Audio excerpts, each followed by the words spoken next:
جی میں اس وقت راولپنڈی میں واسا کے آفس میں موجود ہوں۔ راولپنڈی شہر میں پانی کی شدید قلت ہے۔ روزانہ کی بنیاد پہ تقریباً 7 کروڑ گیلن یہاں پہ پانی استعمال ہوتا ہے اور اس وقت تقریباً 1 کروڑ 90 لاکھ گیلن کی شارٹیج ہے۔ واسا اس کے حوالے سے کیا اقدامات کر رہا ہے، حکومت پنجاب کیا اقدامات اٹھا رہی ہے، یہ جانیں گے۔ ہمارے ساتھ موجود ہیں عمر فاروق صاحب، یہ ڈائریکٹر ہے واسا کے، ان سے بات کرتے ہیں۔ السلام علیکم جی۔ وعلیکم السلام۔ کتنی شارٹیج ہے پانی کی اور حکومت پنجاب اور واسا بالخصوص کیا اقدامات اٹھا رہی ہے؟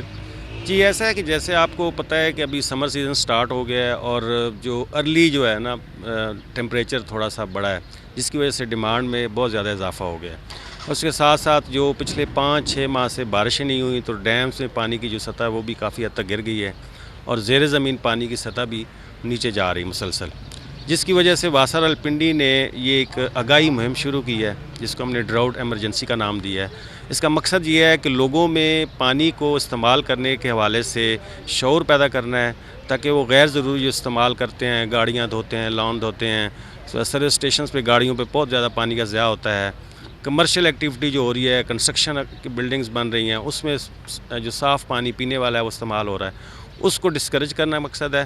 اور یہ پانی جو جب تک اللہ سے ہم دعا کرتے ہیں، امید بھی ہے کہ آگے بارشیں جلد از جلد ہوں اور یہ کمی پوری ہو۔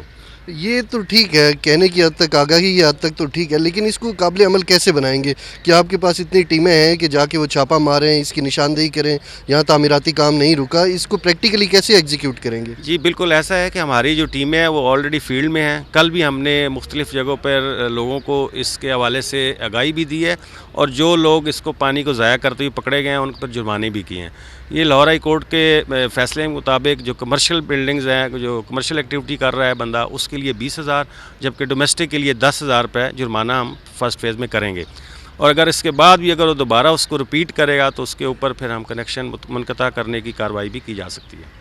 جی ناظرین، آپ نے دیکھا کہ واسا کس طرح کے اقدامات اٹھا رہا ہے پانی کے ضیاع کو روکنے کے حوالے سے، اور اس کے علاوہ خانپور ڈیم کی صفائی کی بھی مہم چل رہی ہے اور وہ بھی تقریباً 22 تاریخ تک وہ بھی پانی کی وہاں سے بھی شارٹیج ہے، جس وجہ سے اوورآل شہر میں پانی کی شارٹیج ہے۔